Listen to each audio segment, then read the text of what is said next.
This is my apartment. I'm so excited. How about this one?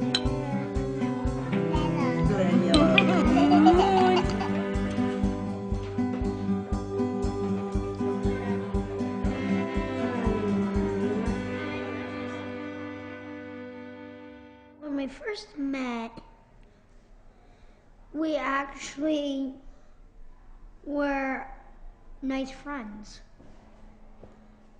Right from the first time? Yep. Yep. Well, I think the great thing is that Big Brother, Big Sister did a great job matching us up. The caseworker. It was a really good idea. Yeah. I think the biggest surprise for me is how easy it's been. Anybody I talked to was pretty clear that don't put a lot of pressure on making every time you get together a big event. Just hang out. When they say don't put too much pressure on it, I think they have that right. Food choices. Pizza or pizza? Pizza or an orange? Give me the pizza. My dad's in jail. And my grandpa died. So mostly all I have is my mom, my sister, and this big guy I'm hanging out with right now. I've always wanted to have a big sister or a little sister because I have two older brothers. One's 21, I think, now. It's great to have another female companion in my life that I can experience things with. If she were to move far away, I would be heartbroken. There'd be a huge, huge void in my life without Brianna here. I became a mentor this last summer after a couple of months of going through the process. I wish I had done it a long time ago. I get more from my little than I think he gets from me. My little Austin is 8 years old, and when I go out with him, I suddenly see the world through the eyes of an 8-year-old again. Perfect. Right down the middle, buddy.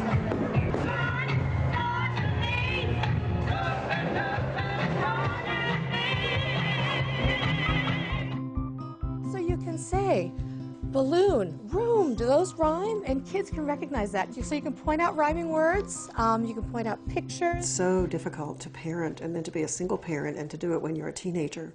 Yeah, I think the program saves them from the isolation of being a single parent. They're getting the same Cheerios, so it's the same. Yeah, I always buy store brand because it's no different. They really blossom as parents and as young women at the same time that they're dealing with very difficult and challenging issues.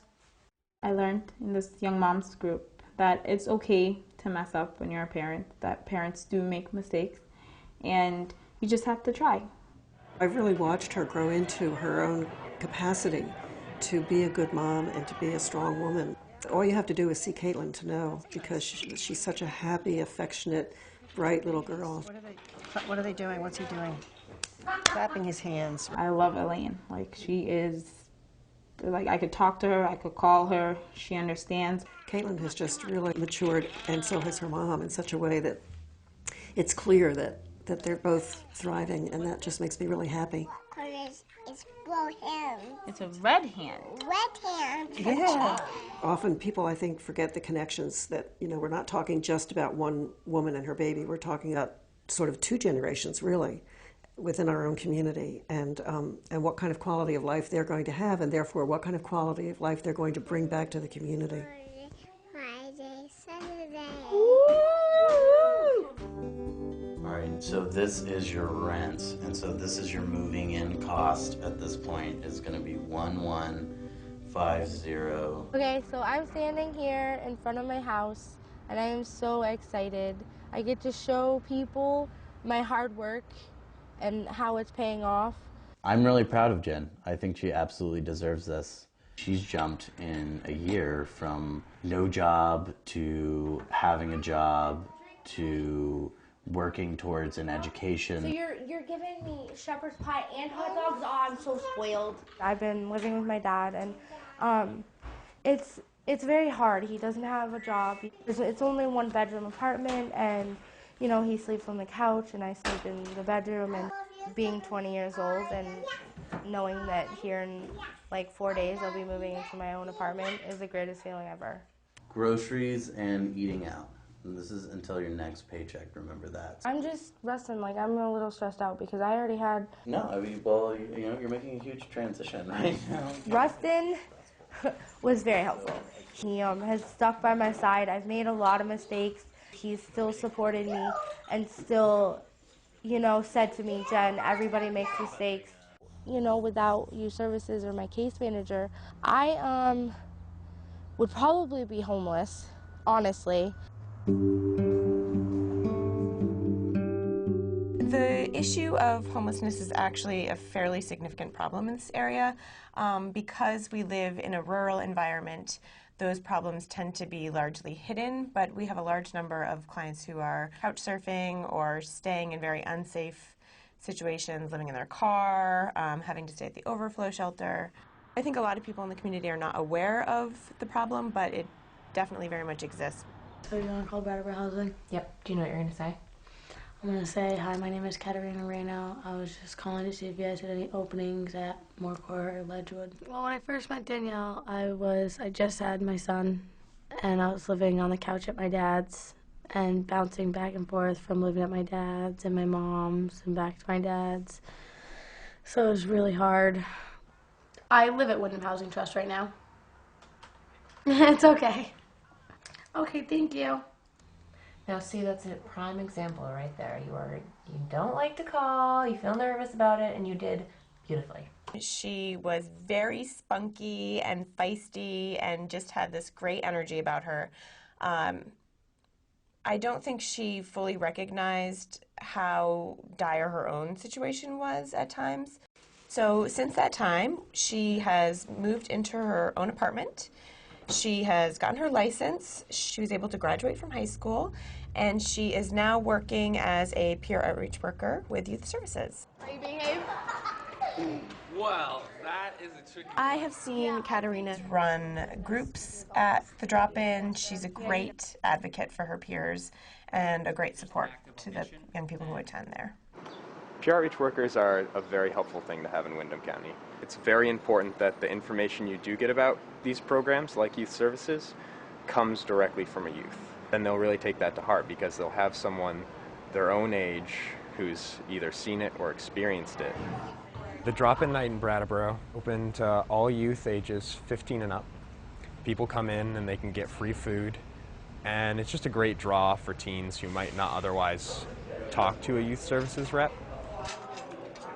Being homeless and being hungry in Brattleboro is kind of a high-risk thing. There's a very large drug and alcohol scene. With youth services involved, kids can get good jobs and a steady, warm place to sleep. When a client is successful and really starts to understand their own value, there is such power in that. I guess ultimately I just feel so privileged to be able to do this work because every single day I feel like I get to make a difference in somebody's life. Sorry.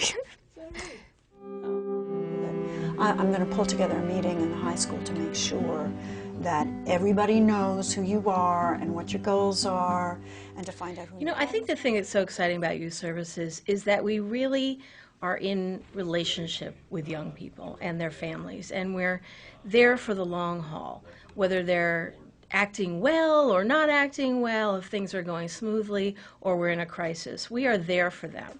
When I come to visit you, we're going to walk together. Once your doctor says it's okay. I think that's a really nice way to see you. That's what you've done for me during this time, is you've taught me that I'm important. If Jane hadn't gotten involved with her family, we would definitely be unhappy.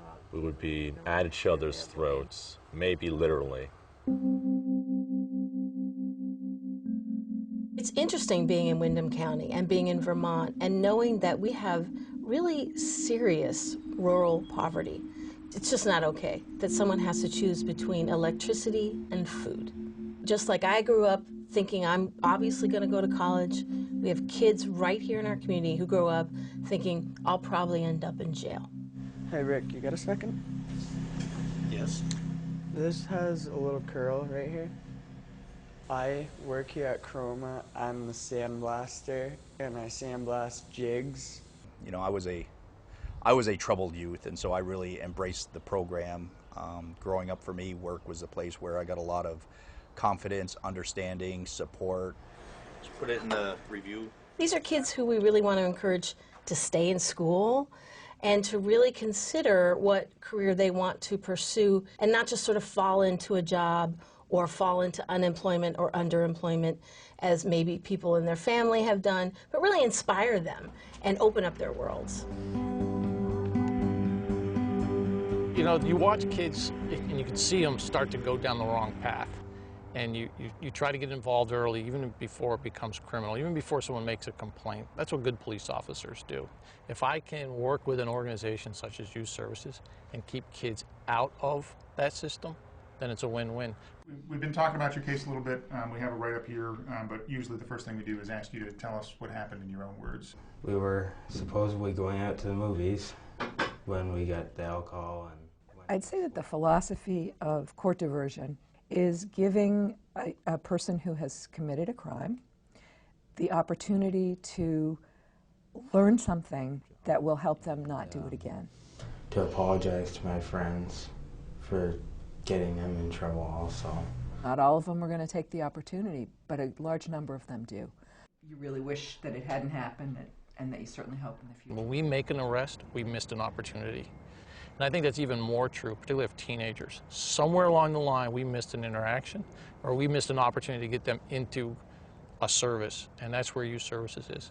I think one of the biggest stresses right now for Youth Services is that we have more need in our community, we have more families who are under an enormous amount of stress, and we have less resources. When I say we, I mean the big we. You know, the schools have less resources, the police. And so we have to get very creative about how to collaborate in order to meet this really huge challenge that's in front of us right now. I think the strength of a community can be measured in ways we engage our young people. And I think the ones who had difficulty engaging Youth Services filled a void for them. The Youth Services staff just blow me away with their dedication to making a difference in a kid's life. If I had a dime for every referral I made to Youth Services in the 28 years that I was a counselor at BAMS, I'd be a millionaire. To me, their help and everything that they've done, I can't even say in words. I know that once I've moved on, I'm going to be able to do all this stuff by myself. And I have Youth Services and Ruston to thank for that. Everybody needs one person, at least one person in their lives that believes in them and that advocates for them and that pushes them a little bit to do the best that they can do. And what would happen to our community if Youth Services wasn't doing that? You would have a much higher rate of homelessness, teen pregnancy, crime. Our job would be tougher, and we'd have to have more officers because I think we would end up I know we would end up with more adult offenders that we would have to interact with. The thing that's really hard about being a part of Youth Services is that we are dealing with real human beings who you know you can help, who you know deserve our help, deserve our best. So if we're not here, we meaning the donors, the volunteers, the staff people, all the things that come together to make Youth Services happen, we're talking about people that I care deeply about just crashing and burning and not having anybody there. It's not okay. This is not okay. It's not Vermont. It's not I don't think it's who we see ourselves being in Windham County.